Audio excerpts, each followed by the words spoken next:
मिले तो मुझे बता। भागीरथ बड़े उदास हुए, ब्रह्मा जी से निवेदन किया। ब्रह्मा जी ने कहा शिव जी के पास जाओ। भागीरथ कैलाश पर्वत पर शिव महाराज की शरण में गए। शिव जी महाराज ने कहा आइए भगवान, मैं आपको कोटि कोटि नमन करता हूँ। हे भोलेनाथ, 3 पीढ़ी से हम तपस्या कर रहे हैं। अब गंगा आई भी तो कहती है कि मेरा भाव इतना जबरदस्त है, इतना तेज है, मैं संपूर्ण पृथ्वी को बहा कर ले जाऊं। हे महाराज, मेरे 60,000 पूर्वज जो तड़प रहे हैं, जिनकी मैं उनकी आत्मा को मुक्ति दिलाने के लिए गंगा को पृथ्वी पे लाना चाहता था, पर गंगा ने कह के मना कर दिया। शिव जी महाराज कहने लगे तुम तनिक भी चिंता ना करो पुत्र, वो कहती है कि मैं बाहर ले जाऊं पृथ्वी को। अरे वो पृथ्वी की बात है, हम गंगा को अपनी जटाओं में बांध लें, बुलाओ उसको। और शिव जी ने जटाएं खोल दी और जैसे गंगा आई, शिव जी ने गंगा को जटाओं में बांध लिया। बोलो शंकर भगवान। अब जटाओं में गंगा को बांध लिया। भागीरथ ने हाथ जोड़कर मैंने प्रार्थना की, भगवान गंगा को छोड़ तो दो। अब शिव जी ने अपनी जटा से गंगा को हिमालय पे छोड़। हिमालय से चलते हुए गोमुख से गंगा बाहर आई। गोमुख से गंगा का उद्गम है। देखा किसी ने गोमुख?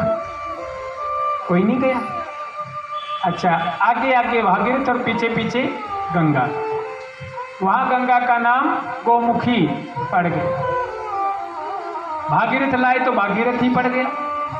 विष्णु के चरणों से आई तो विष्णुपति। गंगा के बड़े नाम हैं।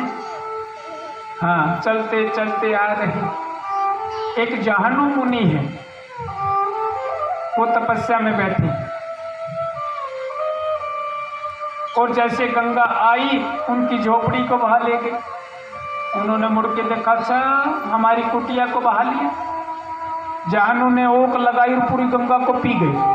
ऐसे ऐसे संत हमारे देश में हुए, पूरी गंगा को पी गए। पीछे मुड़ के भागीरथ ने देखा गंगा कहाँ गायब हो गई। संत नजर आए, हाथ जोड़कर गुरुजी मेरे पीछे एक नदी आ रही, क्या आपने देखी? उसको तो हमने पी लिया।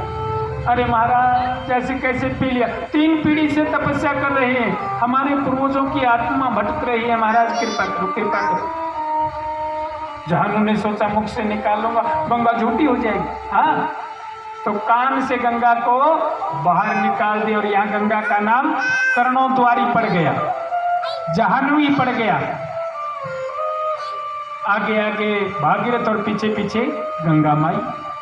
60,000 पुत्र सागर के उनके ऊपर से जैसे गंगा गई, सबकी आत्मा मोक्ष को प्राप्त हो गई, भगवान के वैकुंठ में चलेगी। बोलो गंगा मैया की। कहते गंगा सिमरण करने से भी गंगा स्नान का फल मिल जाता है। अच्छा, एक बात बताओ, गंगा का स्नान किस किस ने किया है? हरिद्वार में, हर की पौड़ी में, है ना?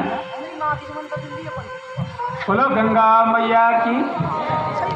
वो ब्राह्मण स्नान करने जाते हैं, स्नान करने जाते और